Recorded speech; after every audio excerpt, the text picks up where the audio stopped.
welcome back to A Better World. This is your host, Mitchell J. Rabin, and I'm very glad you're joining us again today. In a world that is just ravaged with pain and suffering, to hear a little Mozart in the middle of the evening, oh, so beautiful. We get a moment of liberation through music, through sound, and a moment of healing. And dealing with the suffering that is going on in our planet, largely as a result of what has happened very recently in Japan. We'll be speaking today at some length about that, but from a couple of interesting points of view, based on my two guests, who are very dear colleagues and friends of mine. We're going to be looking at this whole phenomenon from an energetic point of view, and how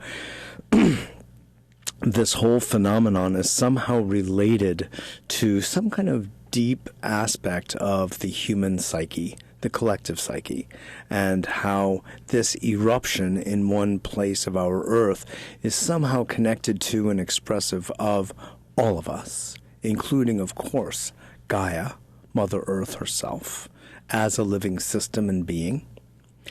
And we will be looking at the subject of Japan and any number of things, including the upsurge of alternatives to our ordinary way of thinking, our customized, standardized, conventional way of thinking that has, I dare say, over and over again, has brought us to this point of demise, this brink, literally, of disaster, or have we already tipped into it?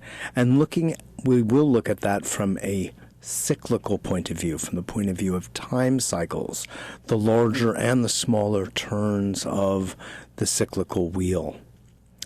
And for that, we have a very good friend and colleague who we've had on the show before, David Katzmire. He is the inventor of KalaRhythms, which you can find at www.KalaRhythms.com, spelt as you would spell it in Sanskrit. I know you all know how to do that. K-A-L-A, that is.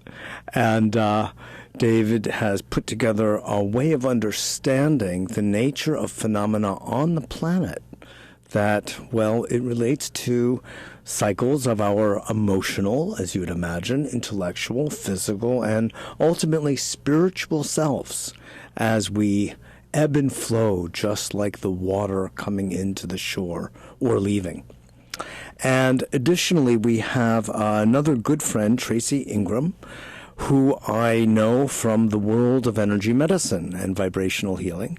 And Tracy has a most interesting background, and it will be coming to bear in today's conversation, really rather significantly. A little bit on Tracy is that he is a modern-day Renaissance man, I love it, who was, it doesn't say this, but it should read, born a Reiki master and computer expert, because he's been doing it for so long and his chronological age doesn't quite reflect that, blending his intuitive gifts to fix problems in productive and proactive ways before they actually happen. Okay, so put that into your pipe and smoke it. Former system administrator for Walden University, Tracy has led a team that supported the internal and external help desks for 39 countries on behalf of the university. As a technological mystic, Tracy uses his left and right brains to help companies find simple solutions to complex issues. His company, Intention Technology, helps to make technology both available and seamless. I like that idea of technology disappearing so we can simply use it. It's sort of like, concerns of the body disappearing because it's so super healthy. It doesn't have its aches and pains and bumps and grinds. You're just fit. And technology fitness is another idea, Well, welcome to you both. I'm so glad to have you both on. Well, thank you. Absolutely. I want to just say before we launch into a conversation that there's something also very fitting to share with you, that this coming weekend in New York City, for those of you who are near or who would like to get near, there will be a workshop being run by a gentleman named Meyer Schneider, who is coming in from the West Coast to teach how to develop better eyesight and vision. And you've heard of this kind of thing before, and many people have been helped and have stopped wearing glasses as a result of his workshops and others that are similar. What's interesting about Meyer is that he was born legally blind. And even with that diagnosis, he was able to teach himself and develop his eyesight through exercises and consciousness. So he now teaches this to others, and he will be in New York, and there's information about this at our website, www.abetterworld.net, under events. So come visit, and if you are in New York or can get near New York for this weekend, I think it would be worth your while. So, with that said, the subject I want to really address first and foremost is something that is on everybody's mind. It's in the background listening. It's everywhere. Whether we're talking about it consciously or not, we are all super aware of what is really going on across the world, in Japan, across from where we sit here in New York. And we are, on one hand, deeply moved to tears, actually, for the suffering of our brothers and sisters in Japan, because it wasn't enough, as we say in Chinese, that they get hit by a 9.0 or 9.1 earthquake, which the world has really seen very few of at that magnitude. Very few. And then a tsunami, which, again, really very rare in recorded history that we have tsunamis. And so one followed another in rapid succession. And no. That wasn't enough either. Also, that the nuclear plant developed by General Electric, their most inferior one of all time, happens to be sitting on a fault line as well in Sendi, Japan. And this whole thing is just a complete disaster. And as with any nuclear calamity, it's affecting everybody near and now far, all the way across the Pacific Ocean. That's one big ocean, and is now showing up, radioactivity showing up on the shores of California, our healthiest of all states. So I'd love to hear what the two of you have to say about this, and we will just have a roundtable discussion about who we are in this, what we can possibly do to help positively impact it, and what perhaps our listeners can learn about the nature of this situation, which can potentially impact us all. Not to say that back here in the United States, we have 103 nuclear plants currently operating, and 23 at least that are past or really near the 40-year point. So they were designed to have a whole life, not a half-life, of 40 years. And now the Atomic Energy Commission is looking to, based on lots of political influence, i.e. money being spread, that means corruption of elected officials and appointed officials who are to be scientifically accurate and impartial, are siding with the influence and the interests of the nuclear industry. So this, what is going on there, is actually the thumb pointing back to us. And who are we and what are we doing relative to our own nuclear morass? So, Tracy, would you give us a little thought about Sure. this, a little feedback? Well, I think you really hit the nail on the head there, as everyone's really looking to see what can I do, and what can I do besides just donating, and what can I do to be a part of this? And, when people have asked me that, one of the things I always say is, can you lend your energy to the rescue workers? There's so many people there who are now dealing with snow. They're dealing with the not only the radiation, and they're risking their own lives, but when the rescue workers themselves start to lose hope that they can find anyone, what are their chances of doing it? There's so much in attitude. And, you know, by you being able to lend your energy and lending, you know, your thoughts and prayers and focus to the rescue workers to help make them stronger, to help make them go that extra mile, lift up that extra board, lift up that extra thing, you know, which then, you know, now, you know, 8-9 days later, you're still finding people you know, that are alive.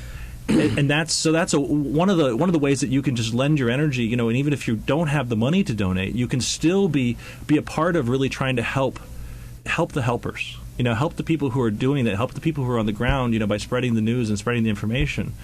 You know, it's really been interesting. That's very powerful. That's a very good point, because I've been noticing that even on our commercial conventional television reportage about this, the experts don't know what to say. They don't know anything really more than we do. We heard that they were getting access to electricity a few days ago, and that would allow the cooling to take place that so desperately needs to take place in these pools for the fuel rods.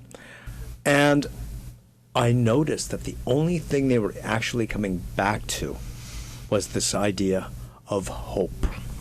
They kept saying, well, we hope that the workers can pull this off. We hope that the electrical company will be able to do this. They had one message. Well, two.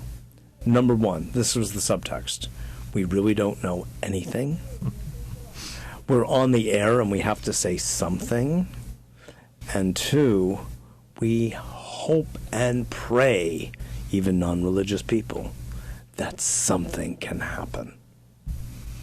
Yeah. I mean, a lot of people are really scared right now with this and looking at seeing, you know, they're just terrified. And when someone's scared like that, sometimes it's best if you give them, you know, something positive to put that energy into. Because us sitting here worrying about it isn't a positive emotion that's going to help us in any way. Exactly. You know, what's really interesting from a technology standpoint is where this is one of the first, you know, disasters where, you know, the social media, the Twitter, the Facebook has really pushed a lot of the, not only the description of what's really going on, but a lot of the donations. So instead of donations coming in from a lot of normal means, a lot of the social networks and a lot of all of your online, you know, communities are really stepping up to really help and try to integrate and bring that help as a group versus a bunch of individuals. So you're really starting to see the power of these social changes. Interesting. Yes, exactly. Dave, I'd like to hear what you have to say about this from a point of view of cycles, because that's your expertise, but also just from you and what you perceive here. I totally agree with what Tracy said. There's an interconnectedness to us all that I've observed in mass behavior moving in cycles. And consequently, there's a collective consciousness that moves us all.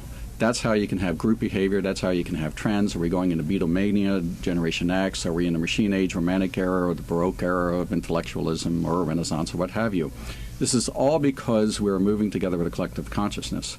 Now, for the first time, as we're moving out of the physically based machine age, which is over and declining, we're moving into a world of intellectualism, which means a virtual reality can play a role in helping. As Tracy said, you've got social media, which allows us to not pick up a shovel because we're not in proximity, or drive a car to look for people if you're living in another continent, but that you can pick up a computer.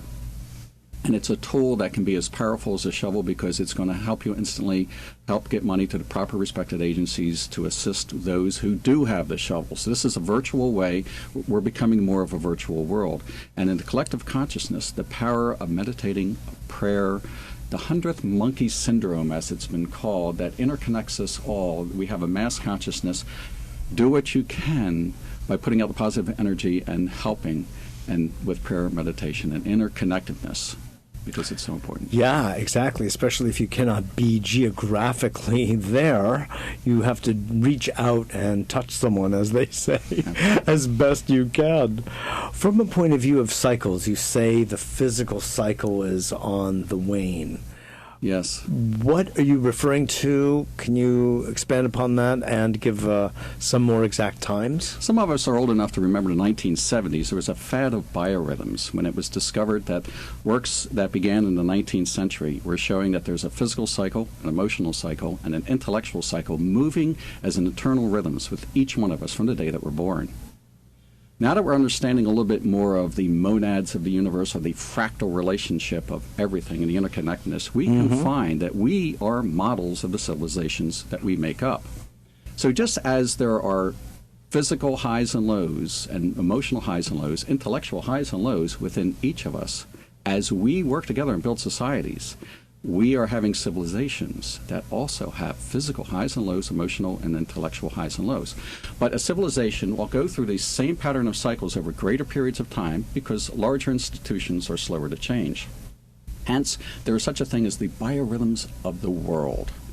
You have centuries long, of physical cycle, emotional cycle, and intellectual cycle, all moving at different durations, which mean at any time they can be in different positions. In short, the machine age of the past couple of hundred years came while the 336-year physical cycle was high, reached a peak, and that meant might makes right. That was the Industrial Revolution as soon as it crossed up early in the 19th century, and gave us the machine age that we are now declining out of, because the cycle has recently, in our lifetime, gone back low. But while it was high, the emotional and intellectual cycles of the world were low. We were in the Victorian era, which meant that we were finding more ways to invest in power, but we didn't care because the emotional cycle was low. And we didn't realize that we were outbuilding our own sense because the intellectual cycle was low. And it's during that time that we developed nuclear reactors and nuclear power. We found more brilliant ways to do stupid things, and we're paying the price now. God, yes. Well put, well put. Now, within any cycle, because a cycle essentially, as you're describing them, represent trends. Yes. So that is, you could say, the generic mean and meme of a time period, but within which there are any number of different fluctuations depending on who it is that's showing up on the planet at that given moment, and their own personal configuration that is, let's say, contradistinct from the norm. Yes. So you will get an Einstein, you will get a Da Vinci, you will get a Gandhi, you'll get a Martin Luther King, you will get people who are standing completely outside the box and the trends of the times. Yeah. Right? So what you're saying is, in a sense, probabilities. But is there a possibility of those singular beings who can actually shift a trend? Yes, and it's happened, but... i.e., what is the role of human will in light of the movement of one of these cycles? Well, every stone thrown in the pond creates ripples, but we hear the expression that somebody was ahead of their time. And it could be if you have... Yes. Interesting. That sheds a new light on that phrase, doesn't it? It sheds a new light. If you have a brilliant intellectual during a low period in the cycles, that person's ahead of their time. Or you might have brilliant inventions for helicopters, long before they're developed, but if the physical cycle isn't quite high enough yet to match that kind of mechanical reasoning, you're ahead of your time. Yeah. And it won't be until a long time until that comes about. And I think that the idea of finding alternatives to destroying the planet, that idea is no longer ahead of our time. The reason being, as I was saying, the physical cycle going down, bringing the end to the machine age, is happening while something else is going on right now. The emotional cycle, which was low, and the intellectual cycle, which was low, ain't low no more. We're right now in the midpoint of transition, as both of these cycles are simultaneously becoming high again, setting the pace for the next couple hundred years. So, just to get a bit more specific, during the last 8 years prior to Obama, that was the Bush-Cheney years. That was a physical high and an emotional and clearly an intellectual low. Well, you could ask about the nations of the world, which last hundreds of years, or the cycles of the world hundreds of years. The cycles of a nation are only so many decades. The United States, a nation moving in its little ups and downs within the world trend is like waves on a tide. And so the physical, emotional, intellectual cycles of the United States, like all nations, is 28 years, 36 years, and 44 years long, respectively. While in the world, they last for centuries.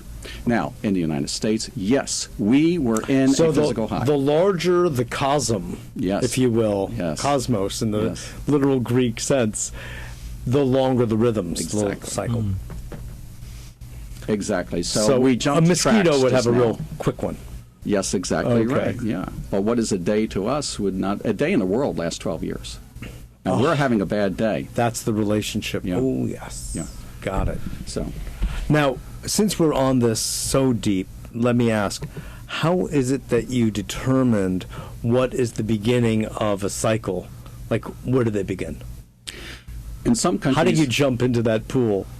It varies from nation to nation. It usually comes at a time when a nation is born, which is easy to determine in the United States because it was the American Revolution. But it can also mean a period of upheaval and complete revolution, whereas an existing country will just go through such a transformation that you can consider it the beginning of a new nation, such as happened in the Soviet Union. The clock can reset at that time. And you look at some very old countries like Japan, which has such an ancient history, you can't just say, well, this looks like a good point. Let's see the cycle start from this point. You really have to look at where they are and then trace backwards because it goes back so long. But in most cases, it's birth or revolution that will identify a beginning. And they all begin in the middle.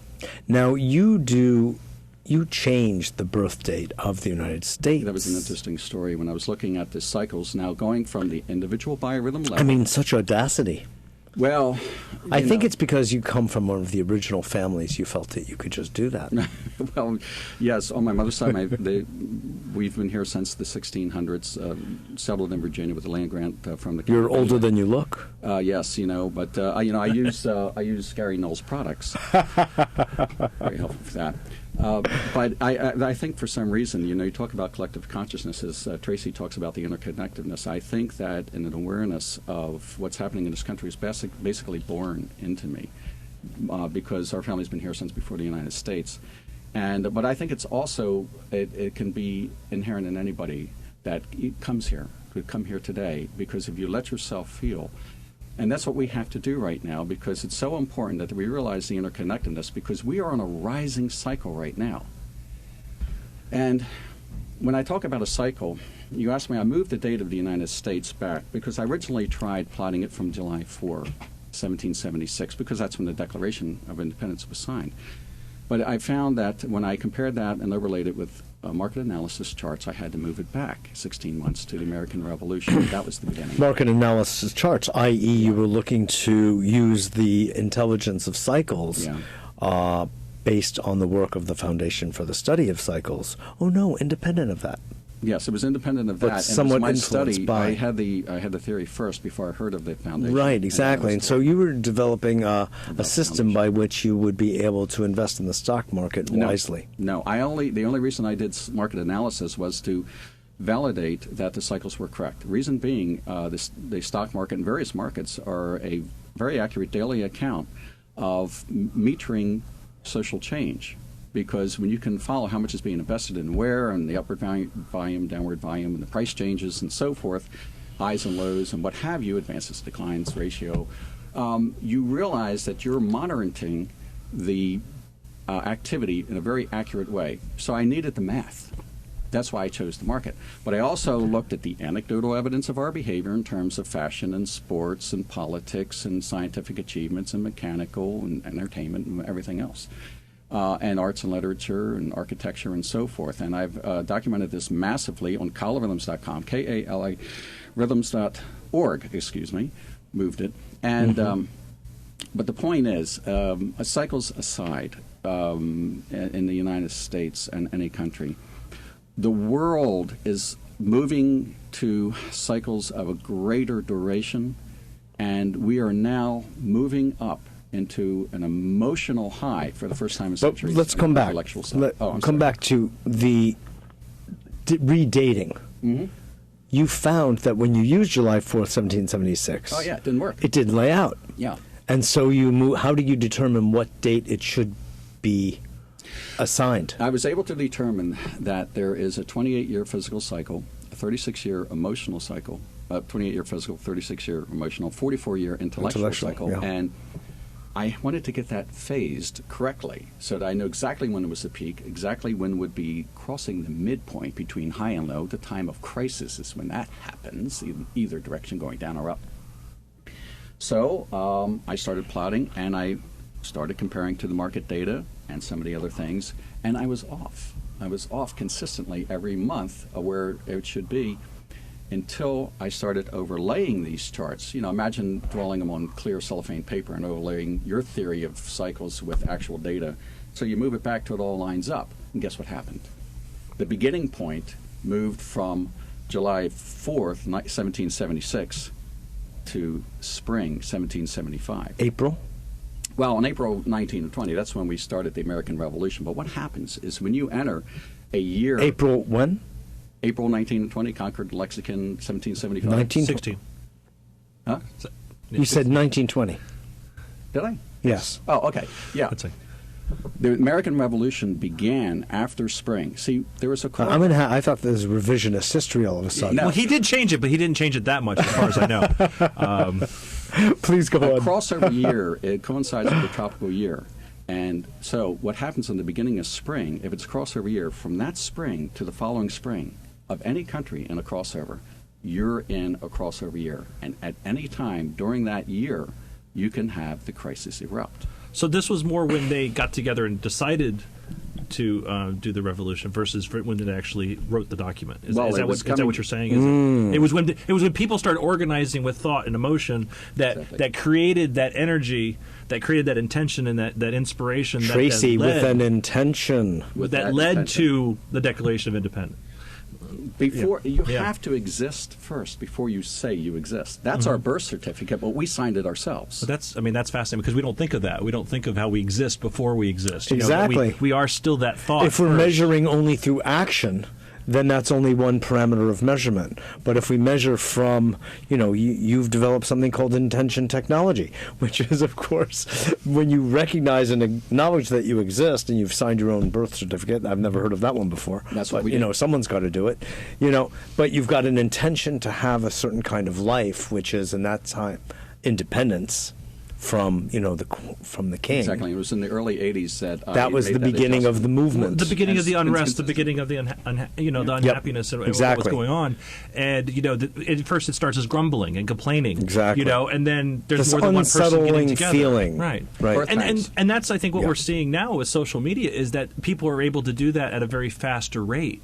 If you look at stuff that's happening in Egypt and those type of things, where it used to be, one or two people, would hang out and maybe at the bar or whatever, and they're just talking, kibitzing over some beer, and now they're able to share that on a global level and at an accelerated pace. So that's what's interesting is, to find out about the movement of the emotional and the mental cycles. Yes. Is because things seem to be happening at a little bit of accelerated pace where, before, when you looked at manifestation, it took forever to make something happen, and it was always this meditating and praying on it every single day and hoping.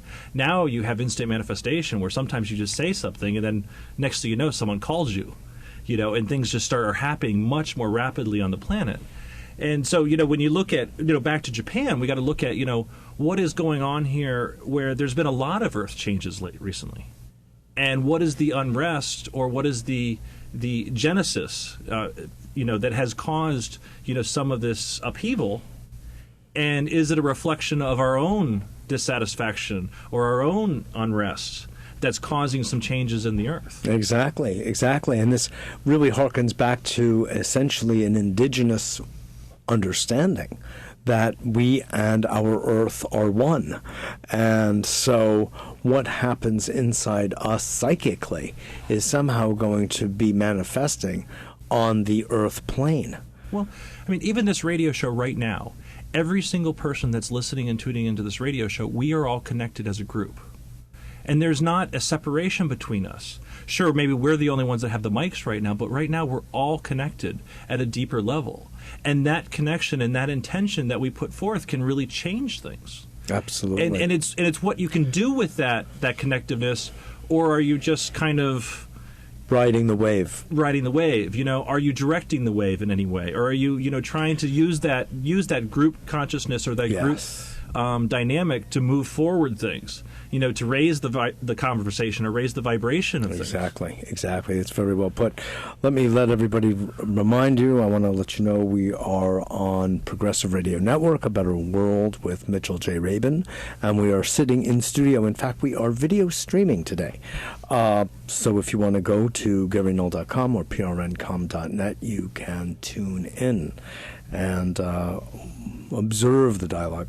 We are speaking with Tracy Ingram, who is just speaking about group consciousness, and prior to that we were listening to David Katzmire, the founder and mother and father of KalaRhythms.org.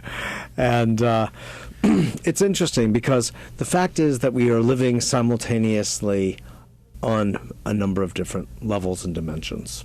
And some of what you were just saying, Tracy, helps to highlight that. So either we can just be passing time with our energy, and all we are is energy beings, and we can just pass time and have a friendly, pleasant conversation, or we can harness our energy, being mental energy, emotional energy.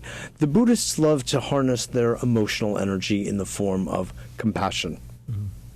Richard Bandler, one of my teachers of neurolinguistic programming, wrote a book called Using Your Brain for a Change. Oh, you don't want to do that.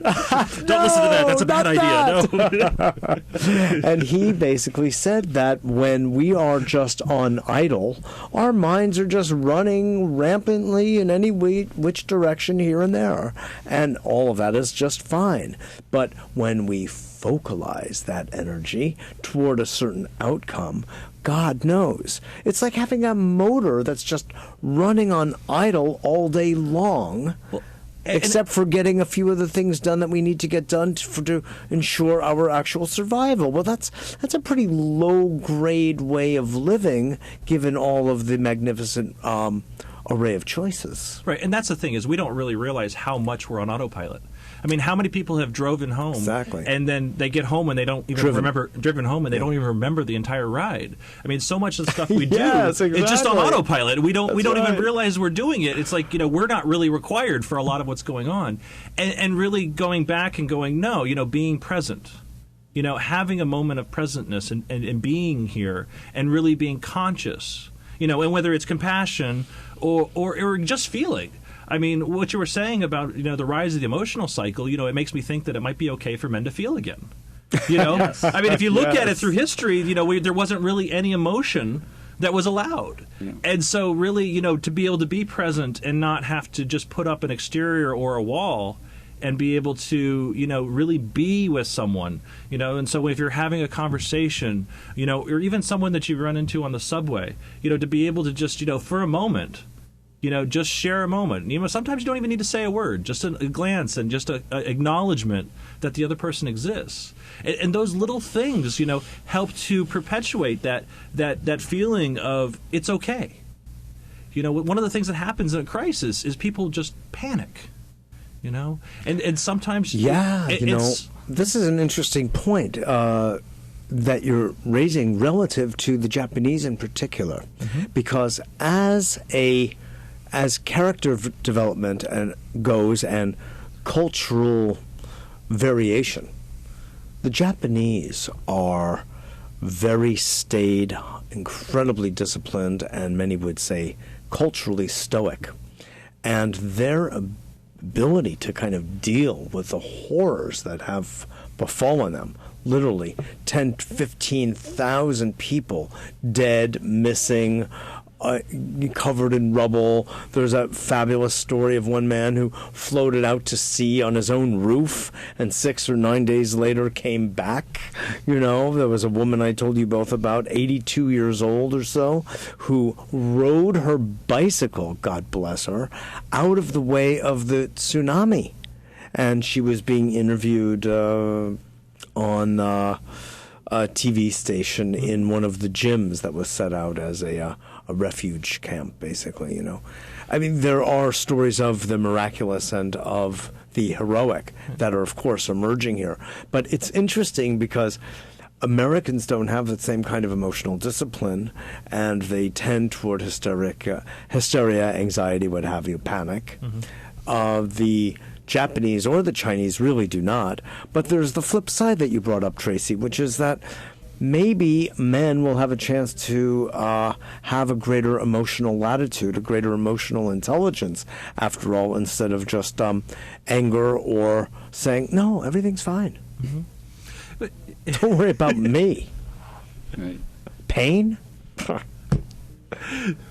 It sounds funny, but it's so much of our culture, and to really be able Indeed. to have that, and a lot of especially people who have intuitive gifts find that their emotional connection, not the conversation that's going on in their brain, but it's the emotional connection that's really giving them access to some of the intuitive gifts and to be able to trust. Which is really funny, but I run into people all the time in practice that are have been consumed with fear, and they don't want to trust anyone anymore. And so what they do is they shut down their heart and they shut down their emotional connection, and so they stay in their head where the fear resides. So they've shut down their only method of understanding who to trust. And getting free of the fear and distrust. We lock ourselves into that pattern. But really, and I live in Florida, and when we have hurricanes come up, yes, we have a lot more notice. More notice than a tsunami. We have days, sometimes weeks notice that a hurricane's coming. But what happens is those are days and weeks when fear is being built. Yeah. And people are building up that anxiety. And that is oftentimes worse than the actual storm. Mm. And so really having a cool, level head in a state of emergency is something that everyone can learn. Having a few things. Japan is one of the most prepared nations out there. And for a lot of ways they were very prepared, but there was just so much destruction.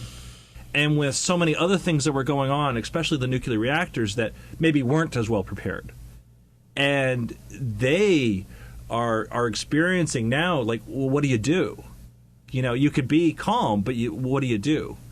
But panic doesn't necessarily move you forward. The action forward, exactly. Action forward. Exactly. Sure. No, well put. Well put. Dave, thoughts about this? There's a difference between responding to a situation and reacting to it.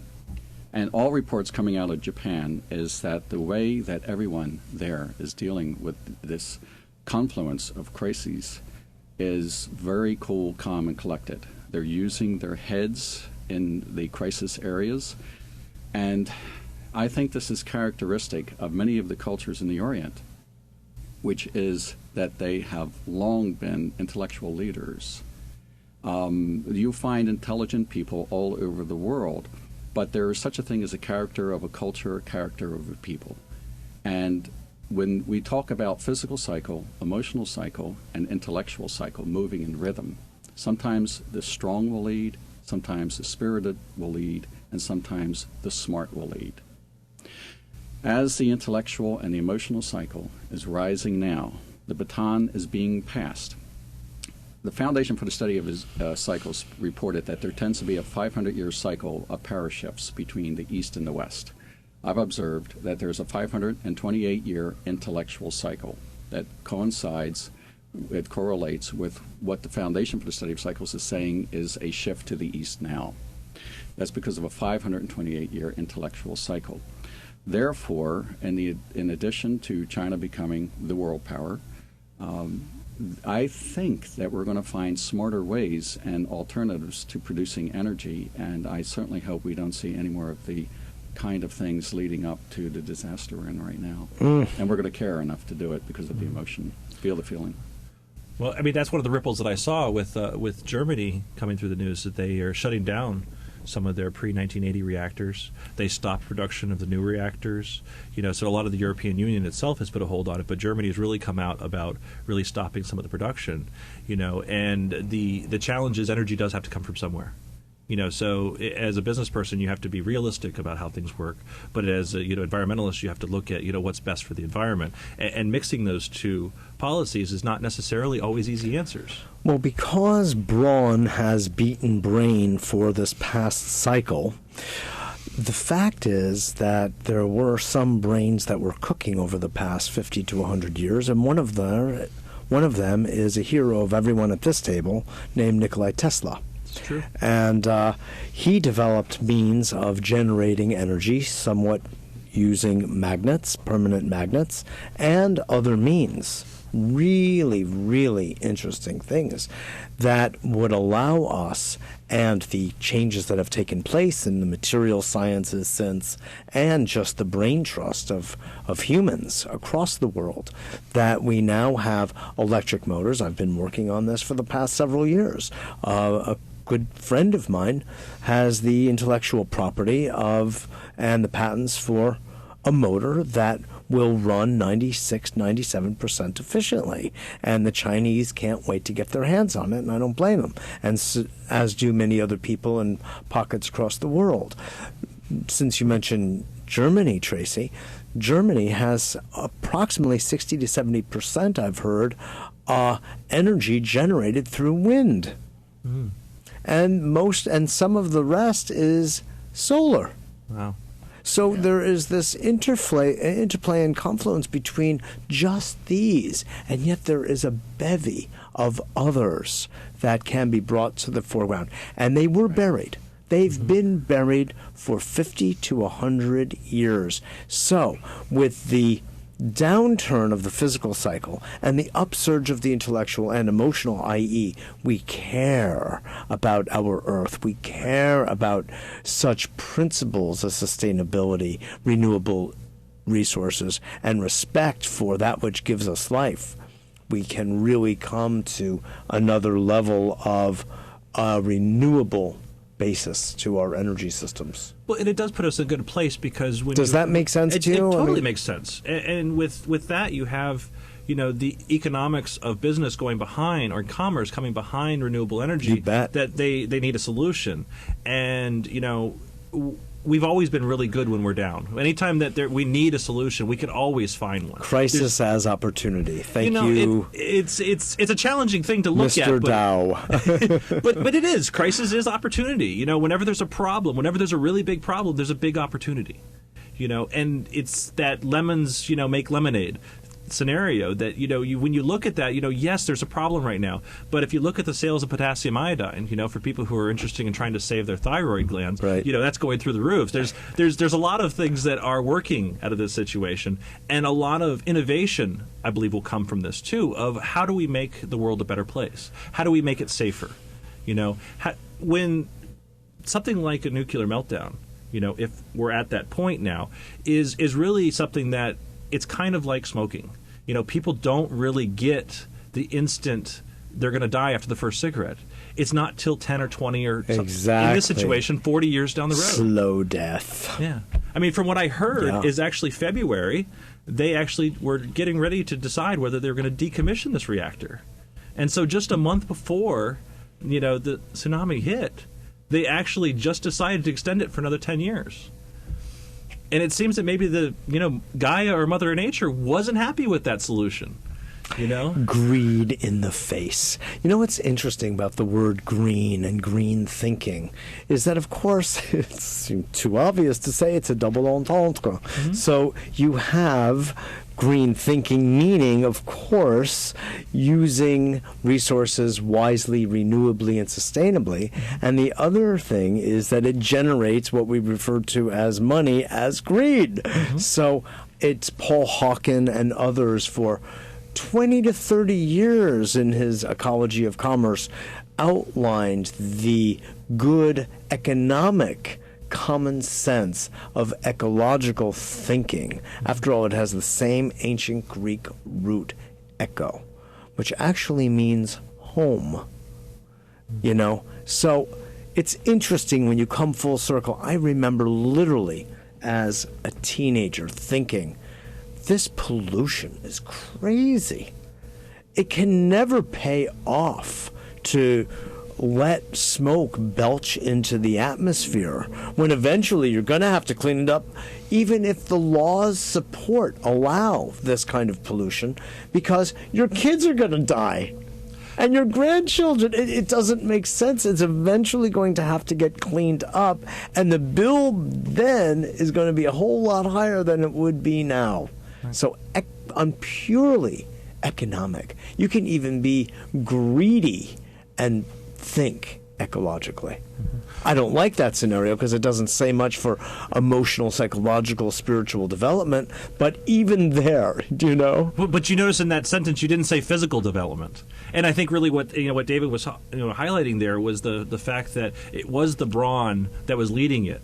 Almost the bullying of the intellectual, emotional Very cycles. True. And so that was pushing through, not caring about, not trying to reason with the brawn. It was moving forward in spite of itself. And now we're at a point now where the reason and some of the intellectual, emotional, and the real interconnectedness can start to play a more dominant role in how we interact and how we treat each other. Exactly. Beautifully put. Dave. Exactly. So physically based thinking means thinking in the short-term return. What is the immediate, consequence of how's it going to affect the bottom line, as we hear so often? Intellectually based thinking is more long-term, transcending across your immediate gratification or sustaining your conspicuous consumption or increasing your materialism.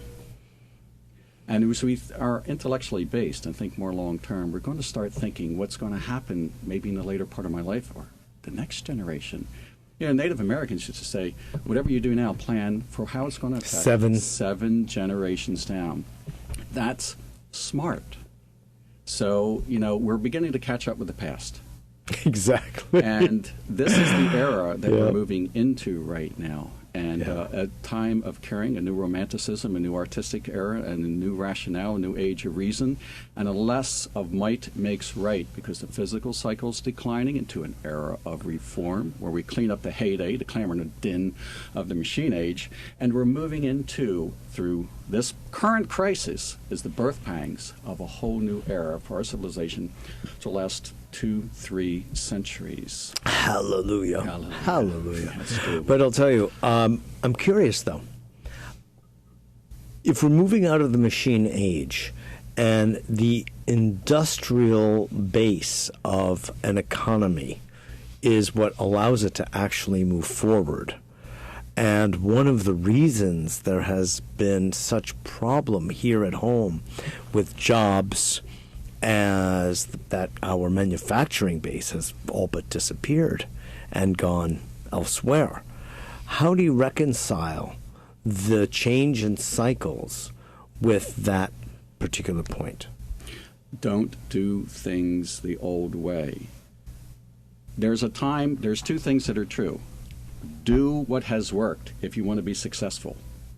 And the other thing is true, is if you do what has worked, you will fail. The difference between those 2 axioms is what time is it? And it's time to change. Okay, that was very poetic. Now, from a practical point of view, how do you discern the difference? That means don't have standardization, centralization, mechanization of everything. Mm-hmm. You don't have these megalithic factories. Metropolis style. That's right, and the military-industrial complex that Eisenhower warned about. These are not the power centers of the world anymore. The power centers are shifting to where Gaia has emotionally based energies manifesting, which are fixed globally, and intellectually based energy manifesting, which is fixed globally, and physically based energy. Those powers are declining. So what you want to do is catch on the different wave. The United States has proven to be very adaptable.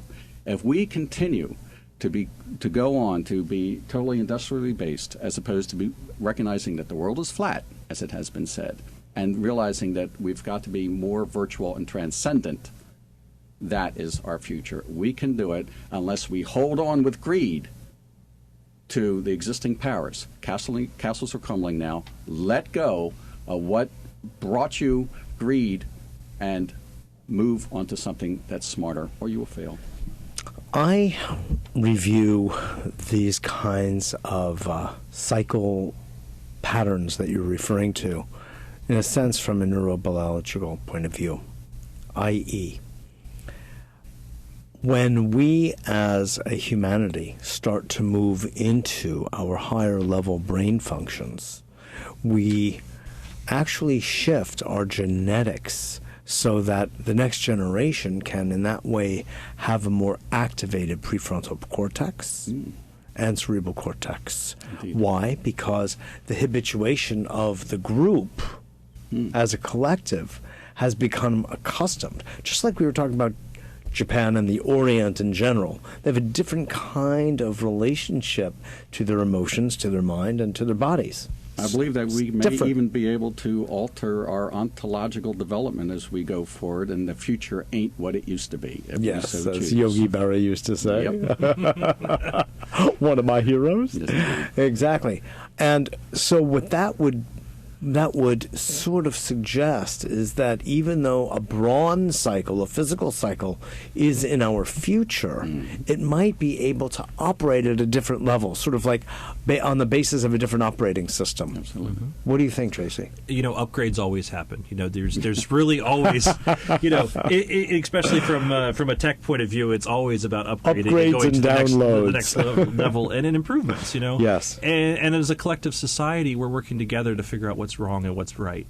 From a government political standpoint across the world right now, we're seeing changes in what we feel or what people feel in general is right or wrong. From an environmental standpoint, people are starting to wisen up, or they're starting to embrace some of the things that may have been inconvenient. It might not be convenient to recycle. It might not be convenient to not throw the can out the door, but they're starting to feel that, well, this might have a meaning. And so when I talk about upgrades like that, what we're doing as a mass consciousness, we're just taking those quantum leaps and moving to that next stage where the minimums of before, have become much higher, so that the lowest level of energy or of collectiveness between us is at a new level, and that we're all working at a higher level. And I think one of the things that we see is some of these cycles is really just jumping. Exactly. Quantum leaps, for instance, Exactly. is not just a restaurant in the village, Yeah. And because you and I, Tracy, are involved in the use of energy medicine, especially for human beings and their fields, if you extend our fields, of course, it goes to include the Earth and the larger morphogenetic field of the entire picture here. And so I was thinking as we were talking about how to intelligently use our knowledge, and with our wonderful harmonic energetic balancing program, we could take photographs as an example of what's going on in Japan. In fact, I'm surprised I haven't thought about this and done it yet, of taking those photographs and putting them on our energy balancing system and sending love and light and certain specific affirmations, even about the power going on and the cooling system kicking in to keep the fuel rods cool, so that we do not have more of a disaster on our hands that really spreads worldwide. Your thoughts? Exactly. I mean, there's a lot that you can lend, and that's what I meant from the beginning when I said lend your energy, lend your thoughts, lend your intentions, and even if you don't have some of the advanced biofeedback technology that we're working with, there's a lot of things that everyone can do. One of the challenges comes in is when we try to manipulate, and we do it for personal reasons. That sometimes doesn't go wrong. I especially in Florida, I've seen it sometimes where hurricanes would move in square formations, and very unnatural things where people are trying to help move things forward, and it's not necessarily, they're working against each other. So one of the things that happens is let's focus on the people who are trying to help, and focus on making things better, not trying to directly manipulate. But if you can send your love, your light, your energy in a unconditional way, that is going to be a lot of the best situation, because you're not going to directly try to manipulate the situation. Well, I want to just thank you both so much for being a guest on A Better World today. Thank you. Thank you. Really, it's been a pleasure to have you both. And I hope you all enjoyed that as much as I did. This is Mitchell J. Rabin for A Better World. Thanks so much for joining us. Visit us at our website, www.abetterworld.net. Also go to KalaRhythms.org and to learn about the cycles from David Katzmire, and Tracy Ingram, INGRAM.com, to learn more about the intentions of technology and your own intentions. Again, thanks so much. Join us next Monday as we carry on creating a better world.